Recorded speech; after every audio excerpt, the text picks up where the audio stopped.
You've probably wondered, right? Why do some people just command a room without even trying, while other people, maybe people who are brilliant and way more capable, just seem to fade into the wallpaper? Well, I can tell you it's not about luck. It's not about money, and it's definitely not about charisma, at least not in the way we usually think about it. Today, we're pulling back the curtain. We are deconstructing the hidden system that actually governs social status and influence, a system run by a silent architect. This is the architecture of social value stacking. Just let that sink in for a second. Real power isn't about being the loudest or the biggest personality. It's about creating a gravitational field, a frame that everyone else feels an overwhelming need to be a part of. And look, this isn't something you're born with, and you certainly can't buy it. In any high-stakes environment, whether it's the boardroom or just a party, status is a deliberately built system. It is architected. And today, we're handing you the blueprint. All right, so here's our roadmap. First, we're going to identify the silent architect of influence. Then we'll get into the problem, what I call the invisibility filter, the thing that just neutralizes smart people. From there, we'll unveil the core system, the apex node architecture, and we'll look at the brain science that makes it so ridiculously effective. And finally, we'll give you the tools to stack your own frame and ultimately to own your signal. So let's start with the big paradox here. Most of us, we kind of see social hierarchies as this natural thing, right? Like it's just a fixed outcome of someone's personality. But the truth is, influence is a manufactured system. It is built piece by painful piece by a silent architect who understands human pattern recognition better than we understand ourselves. And they do it by exploiting our brain's deep, hardwired need for social certainty. You have to understand, the second you walk into a room, you stop being a person and you become a living signal map. Before you've said a single word, every brain in that room is subconsciously running a diagnostic on you. It's this primitive survival thing, and it's asking 3 brutal questions. Are you weak? Are you useful? And where do you fit in the pecking order? Now, a value stacker, they don't just let this happen to them. No, they control it from the very beginning, feeding the group a carefully crafted series of signals that forces everyone to slot them right at the top. Now, let's talk about the other side of this. This is the part that probably feels a little too familiar for most of us. This is the problem, this painful social friction that happens when you don't get the architecture of influence. It's a phenomenon I call the invisibility filter, and it's the incredibly high price you pay for wanting to be liked. You know this feeling. I mean, you know it in your bones. You're in a meeting, maybe you're at a dinner. You have the answer. You've got the expertise. Heck, you might be the most qualified person in the room. But when you talk, people's eyes just glaze over. The conversation literally flows around you, like you're a ghost at the table. You end up having to interrupt just to make a point, over-explaining everything, chasing this little nod of approval that just never comes.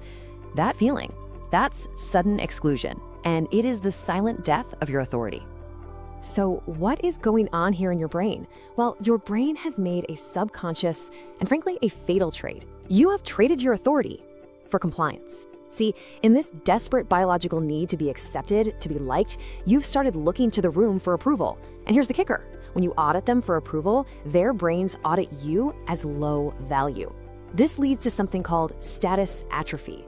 The very act of seeking validation is what makes you completely invisible. It's a blunt question, I know, but it is the most important one we're going to ask today. Why, when you have so much to offer, are you being rendered invisible? It's not about your intelligence, it's not your capability, it's because you are vibrating with a need to be seen. And that neediness, that constant search for outside validation, is a biological signal of low rank. The more you try to claw that status back with more words and more justifications, the deeper you dig the hole. Okay, so here is the answer. This is the system that explains how someone can engineer their way from being a total outsider to the absolute, indispensable center of any group. This is the moment the script gets flipped. Welcome to the apex node architecture. Now, this whole architecture, it works as a 4-stage loop, and it's all about precision. It starts with a physical foundation, kinetic stillness. From there, it moves into a demonstration of value called expertise withdrawal. Then it takes control of the group's reality through standard setting. And finally, it cements its position with an informational monopoly. So let's break each one of these down. The foundation of this entire system is physiological. It's not about what you say. A value stacker starts by killing their own physical leaks. You know, the leg shaking, the rapid blinking, talking too fast. These are little microsignals of anxiety that everyone's primitive brain instantly clocks as weakness. So by consciously moving about 20% slower than everybody else, they project this anchor of total composure. And in the minds of others, this deliberate stillness builds this neurological map that just screams resource wealth. It signals, I have time, I'm not threatened, I am high rank. Okay, here's the real leverage point. Once that physical baseline of high status is set, the stacker pulls off what's called an expertise withdrawal. They'll drop a high-value insight, something concise, brilliant, that solves a big problem. But then, and this is the absolute key, they turn away. They don't linger. They don't look around for praise. They don't wait for the thank you. This calculated indifference triggers a huge dopamine curiosity loop in everyone else. Their brains are basically screaming, who is this person who doesn't need our approval? And that mystery creates a desperate biological need to get their attention back. And this is where the trap slams shut. Having established value and then indifference, the stacker now becomes the standard setter. They define the frame, the very lens the group uses to see reality. They'll calmly call out low-status behaviors, like gossip or complaining, not with anger, but with this kind of bored, neutral tone that instantly puts them on the moral high ground. And this is the mirror neuron hijack. Subconsciously, everyone else in the group starts to mimic the stacker's posture, their words, their values. They're trying to earn the mirror, to see themselves reflected favorably in the eyes of this new high-status person. The final stage is just a total consolidation of power. The stacker becomes the information filter. Now every key decision, every important piece of intel, it has to go through them. They create this environment where their opinion is the only one that can resolve uncertainty. At this point, the dynamic has completely shifted from social integration to social dependency. The group has become the body, and the value stacker, well, they've become the cortex, managing the entire collective reality. So that's the how, but you're probably wondering, why on earth does this work so well, even on really smart, skeptical people? Well, the answer is buried deep in the psychology of our own brains and their desperate, hardwired need to be efficient. It really all boils down to something called signaling theory. At our core, our brains are lazy. They're low-energy processors. They evolved to save cognitive fuel, which just means they're built to take shortcuts. So when we see someone showing all the signs of power, stillness, expertise, indifference, our brain does a quick cost-benefit analysis and concludes that challenging them would be cognitively expensive. It would just take too much mental energy. And the value stalker is exploiting that to the fullest, making themselves seem too valuable and too costly to question. This chart shows something called the heuristic of presence. It's fascinating.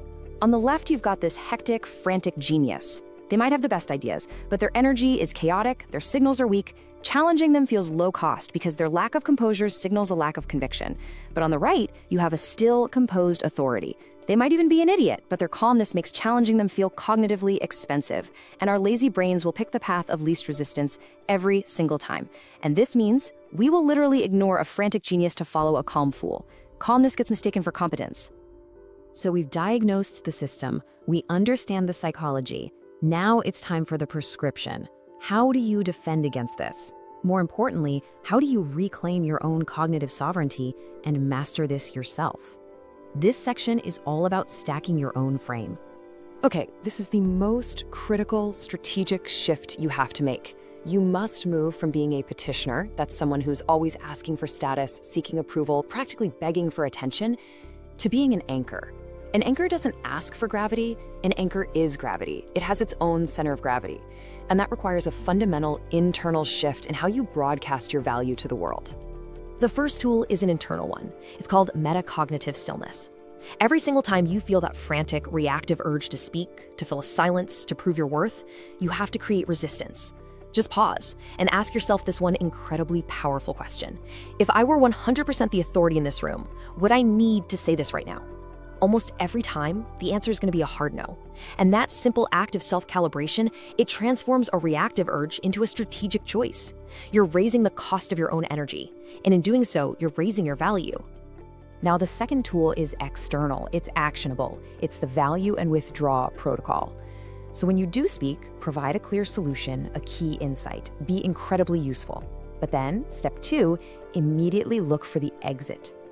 Now, that doesn't mean you physically leave the room. It means your attention does.